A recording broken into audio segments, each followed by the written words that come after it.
percent of the Quran teaches ethics, the relationship between God and man, the purpose of life, morality, other truths as well. The history of nations in the past teaches us how to be self-critical, how to use reason and faith, the extreme importance of using reason and faith, teaches many, many major themes. You know what I was taught when I became a convert? Rules, rules, rules.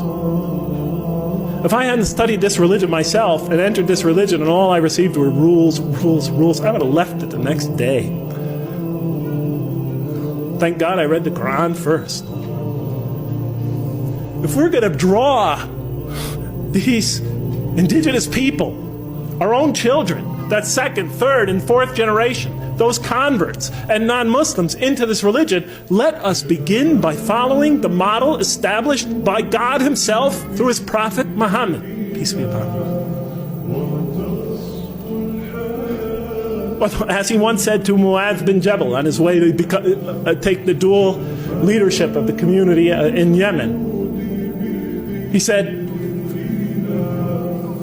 as you all well know, he said, first teach them that there is no God but God, and that Muhammad is his messenger. And when they have fully understood that, then teach them how to pray. And when they become consistent in that, and they've developed in that fully, then teach them about fasting during Ramadan. And then once they've accomplished that, then teach them what?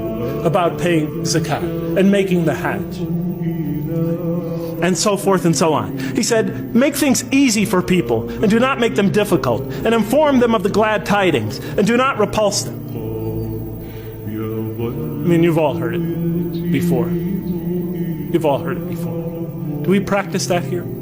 We're trying to win these kids back over to this religion. We're trying to bring a community of people into listening to this religion, and the first thing we do is get them in that door. We tell them, okay, you cover your hair, you do this, get rid of the gold, okay, don't do this, don't do that, don't do that. I don't mind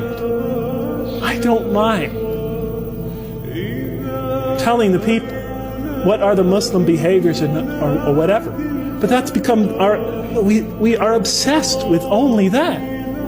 I've attended Friday prayers for 20 years now in this country. And every Friday it's the same thing. The speeches are either political, about Muslim politics, or they're about rules and regulations, or somebody's diatribe about, problems going on in the Muslim community. They never discuss the other 97% of the Quran. Virtually never. Or else it's just brief allusions to that.